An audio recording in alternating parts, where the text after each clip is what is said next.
ungodly mistake by the Democratic Party. Whoever, I mean, I heard one, I knew, okay, some of the people in the news media actually have caught on to what's going on. And they said that, one of them flat out said, somebody should take that SOB that told President Obama to pull this stunt and, you know, just shoot him. Because he's basically... Was he on script? Yeah, no, what happened, but it's that person has done more damage to this country than everything that Obama has done so far. Because even if the president's ideas were good, it doesn't make any difference now. They're not going to get anybody... Well, part of it is, I think the American public is getting tired and they don't want to hear about it at all. Well, because the liberals are basically, and the people, Reid and Pelosi and Dodd and Frank, because they're involved with this mess to begin with, they're giving the money, they're having to trumpet the loudest. You know, that the cheerleaders can't stop being the cheerleaders and say, we made a mistake. Well, and one of the things I'm hearing about now is like, they're trying to, like, you got to spend the money now. They're throwing it all out there, but and the money isn't gonna. Most of it isn't even going to be spent for years because they can't. You know, they got bureaucracy they got to go through.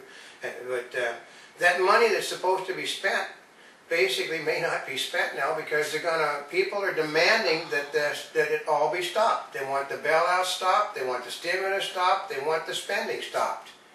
So that you really think they can stop it? Yeah.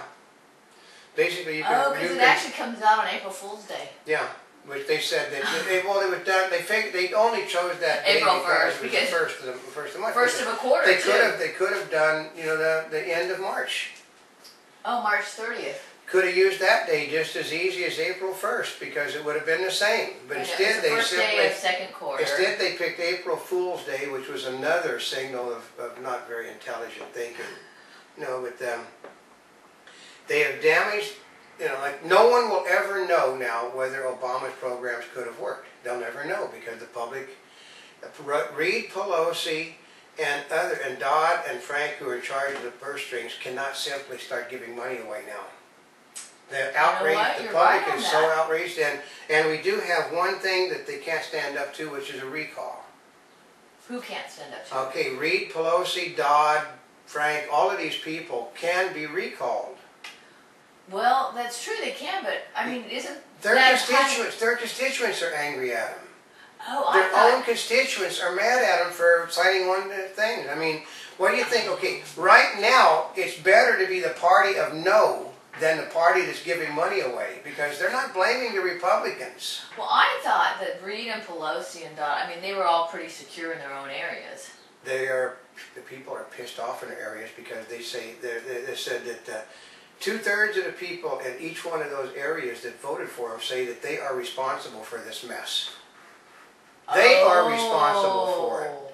You know, nobody buys that George Bush is responsible for everything anymore because he's not in office. He's not only not in office, he's basically just, you know, not even being seen too much in public. But what, they blame him so much for everything? They blame him so much. Now they think it's so ridiculous that now it's bouncing back. That's right. It's why the game was created. You know, George Bush is responsible because you know, I mean, even Bob Beckel has simply said repeatedly that the young man has to understand when he put his signature on that first bill, it became his economy. It is not Bush's economy. It was not Bush's stimulus. It was not Bush's stimulus package. It was not Bush's omnibus budget. It is not Bush's budget. This is all President Obama's budget. But because they went too far, it's just they pushed it. I never thought about it like that. This is what happens. It is everything works under the law of unintentional consequences. Eventually, even the most stupid person wises up. Well, of course, they do think we're all pretty stupid. Well, yeah, well, okay, they do. They and in many respects, the American public is. No, I mean, is not smarter than a 5th grader. I guarantee you, for most of my life, I always thought that people were far smarter than politicians thought they were. This last election proved to me that people are as dumb as they think they are. But the problem is, like I said, my grandmother used to tell me that even the most stupid person eventually learns.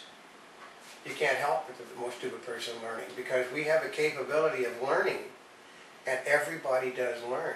And if there is, and we live in an age where information is readily available to everybody. I mean, you may not, okay, the left gives you their version, the right gives you their version, but the middle is on the internet.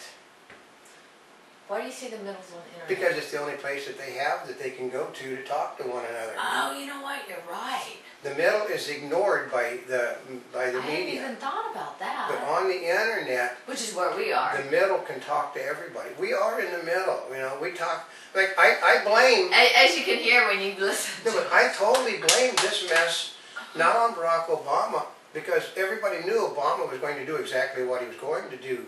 That, you know, and but I blame it on John McCain and his desire to be I don't think he cared about being president. I think he wanted to be commander-in-chief because he's a military person. His family has served our country forever, and he wanted to be commander-in-chief so bad that he risked this happening.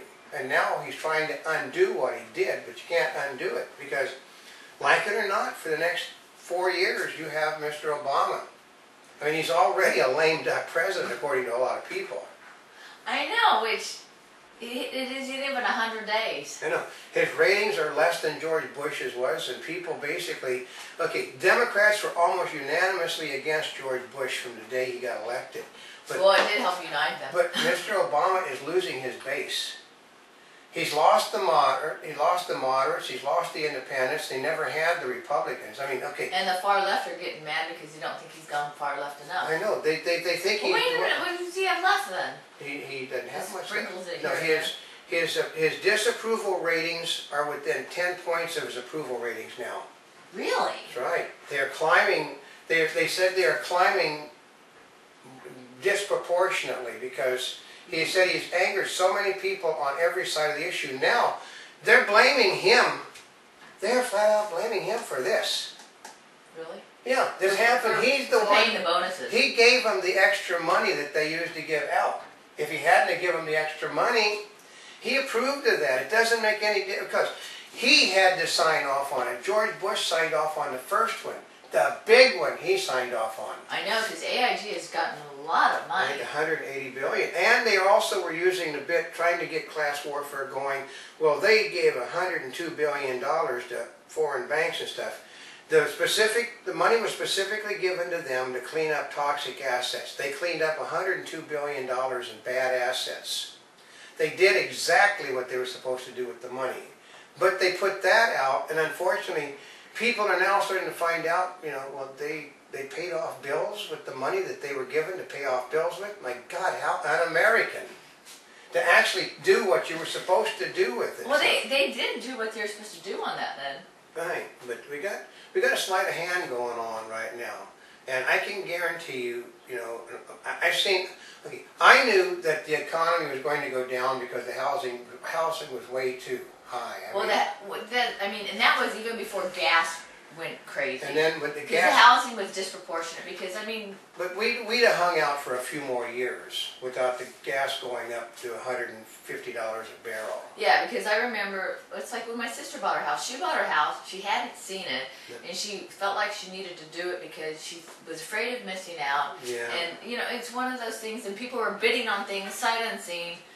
Because the house came, I mean, it's crazy. Yeah, you never go bid on a house sight unseen because it's like buying a boat. You don't know what's underneath it if you don't check on it first. And out here, for instance, people have houses are built on top of garbage pits out here. And instead of having a solid foundation on the house, they'll put cinder blocks. And because the ground moves, the house is subject to moving because of it. You crack it more. I mean, and you're constantly in a state. If you maintain your house, you're in a constant state of fixing the cracks because of the movement of the ground. But it's just none of this would have happened if the Democrats. George Bush George Bush wasn't as much a fault. The Republican Party simply started spending money they didn't have. They just were throwing money at every type of program that they thought, you know, it was like. Where were they throwing money at? Oh, all of the conservative projects and stuff. Oh, the Republican port projects. The Republican port projects.